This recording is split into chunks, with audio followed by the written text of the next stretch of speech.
everyone! Good morning! I'm back! This is Sam Brusas and welcome back to my YouTube channel. Oh my gosh, this is it guys. Pag-uusapan natin ngayon, nakuha na kaya nila kung ano to? Yan ang tatalakayin natin. Before anything else, hello Philippines and hello beautiful people! Mabuhay! Kamusta kayong lahat? Sana lahat po kayo ay okay at safe ngayong araw na ito. At syempre sa lahat naman ng mga bago nating subscribers dyan, hello po sa inyo lahat. Maraming salamat guys sa pag-subscribe ninyo. Syempre dito sa channel ko. At syempre sa lahat naman ng makamamasam dyan na laging sumusuporta dito. Araw-araw, lagi-lagi, maraming salamat guys sa inyong lahat. Syempre, usapang Miss Universe tayo ngayon.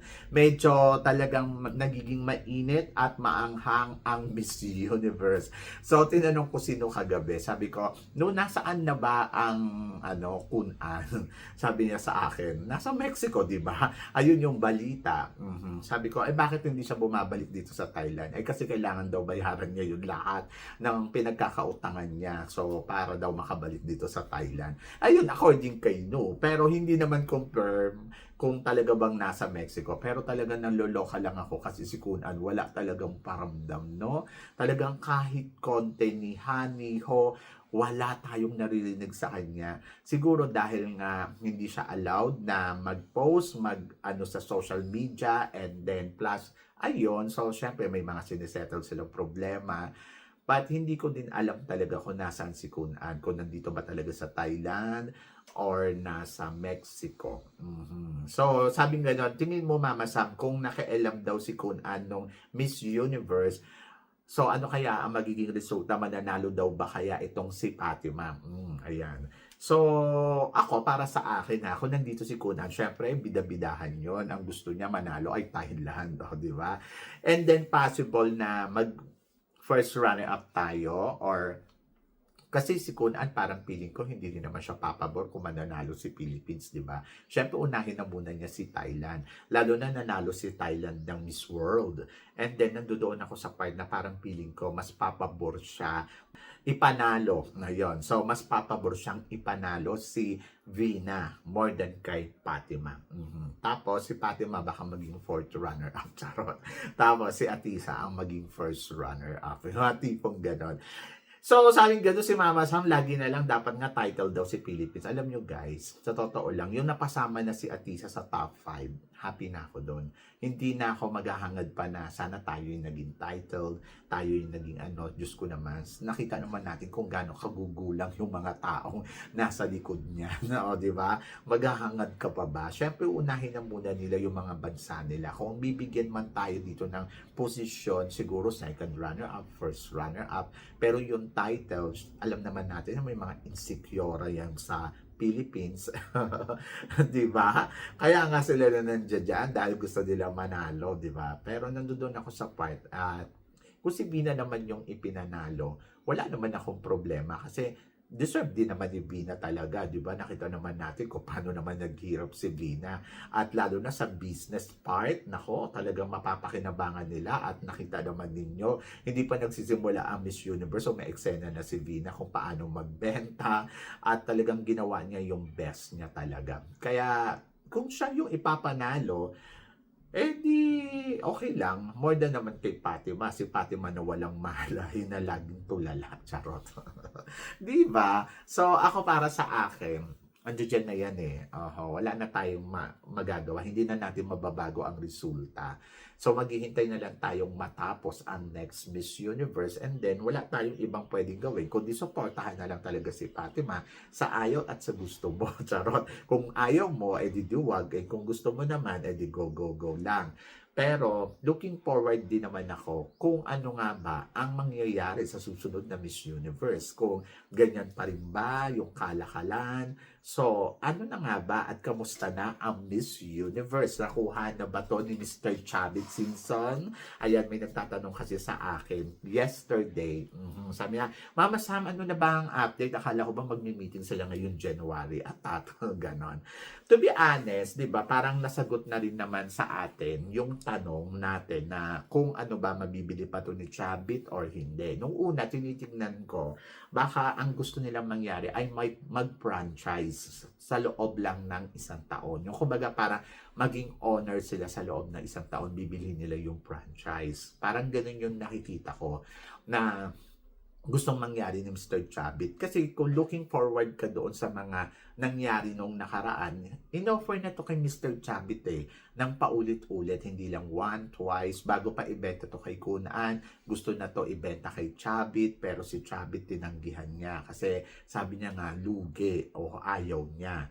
Tapos, yung parang, magpa-franchise pa ba uli ang Pilipinas na gawin ang Miss Universe dahil na hindi nabalik sa kanya yung pera, inayawan niya din. So, naging part siya ng, nakisosyo na lang siya dito sa Thailand. Kumbaga, parang ayun nga yung nanalo si Catriona Gray.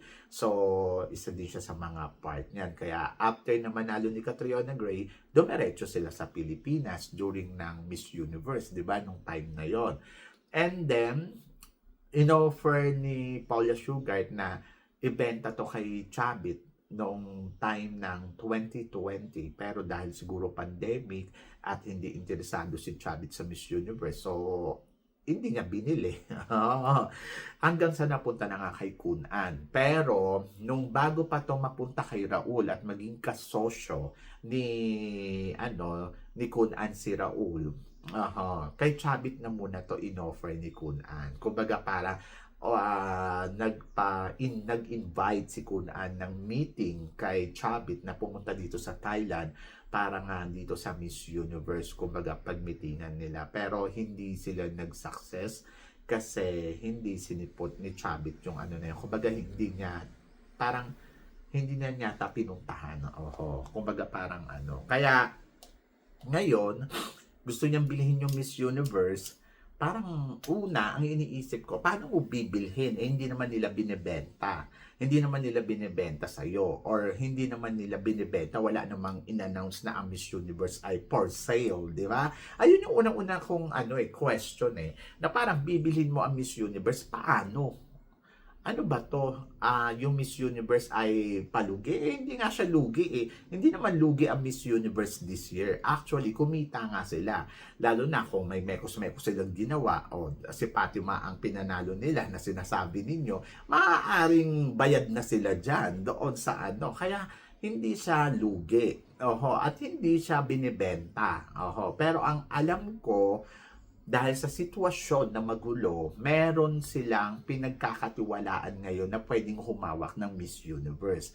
Pero kasi parang ang sinasabi nila, ayun na daw yung nakabili ng Miss Universe. But tingin ko naman, hindi. So, medyo magulo kasi wala ngang linaw.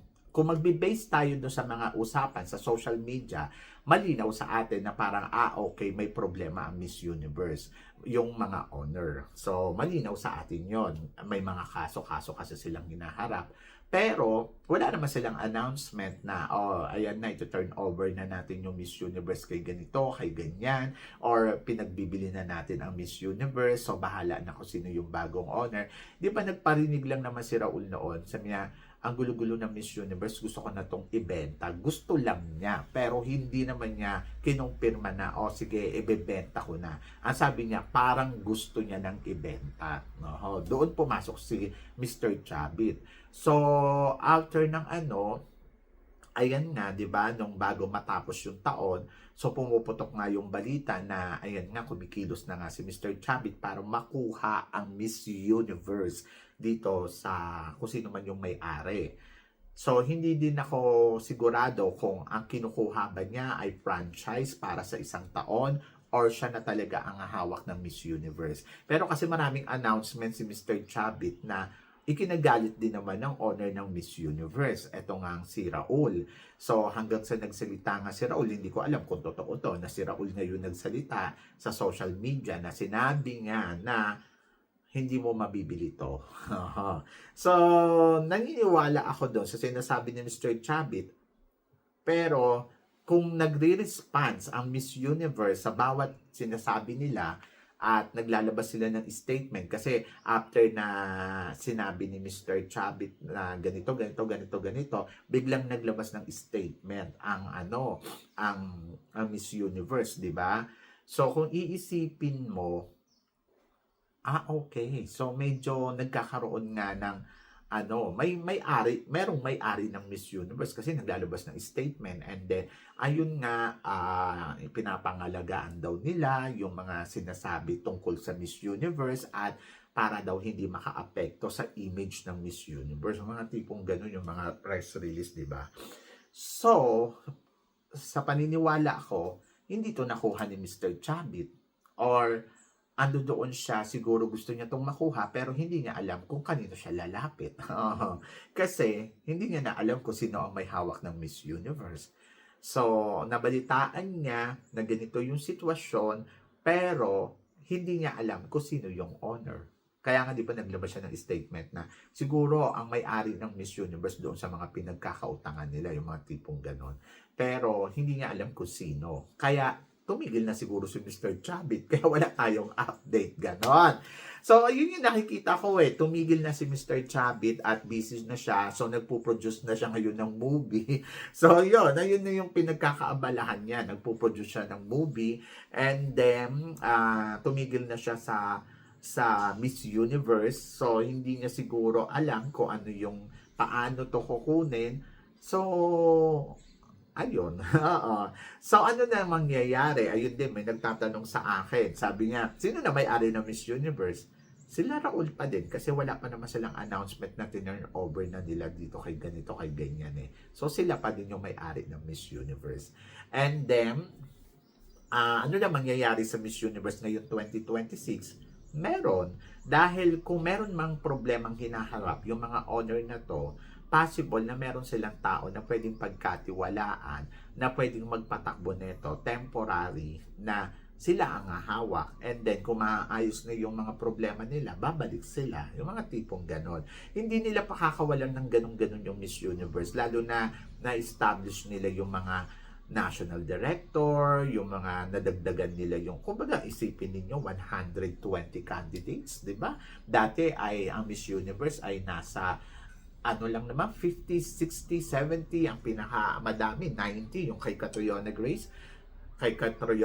Tapos ngayon, ayan, napalago nila ng bonggang-bongga, nadagdagan nila yung mga pwedeng, di ba, na impluwensyahan nila na di ba, partner sa kanila.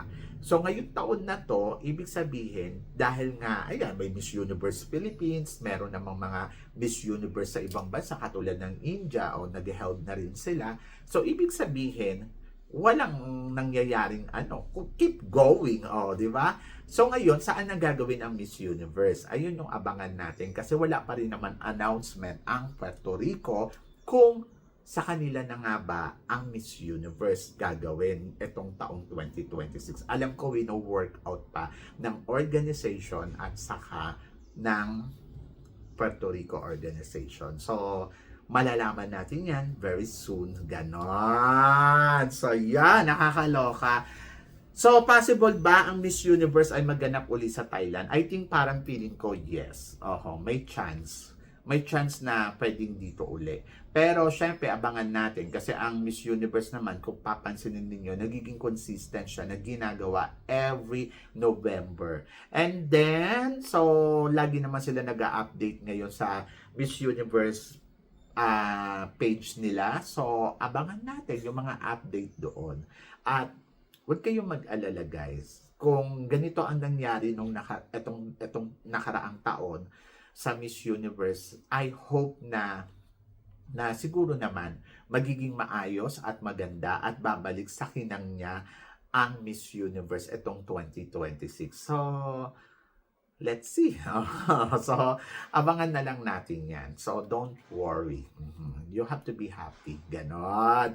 And then, parang balita ko nga, magiging maaga daw yung Miss Universe ngayong taon na to. Sana totoo. So, yan. So, kayo guys, ano guys ang masasabi ninyo dito sa mga pinag-uusapan natin ngayon? Medyo sumasakit din ba ang ulo ninyo? Wag. Charot. So, please comment below para at least malaman ko naman kung ano naman ang chika mo dito sa mga tinatalakay natin. Syempre, maraming maraming salamat sa inyong lahat, sa support at pagmamahal na binibigay ninyo syempre dito sa channel ko. At sa mga hindi pa nakaka-subscribe, please don't forget to click like and subscribe my channel at i-click nyo na rin po ang notification bell to more updated. Syempre sa aking mga chika, sabi nga ganon, always keep smiling and laban lang. So guys, hanggang dito na lang, hanggang sa muli nating chikahan. See you tomorrow. Thank you guys. Thank you.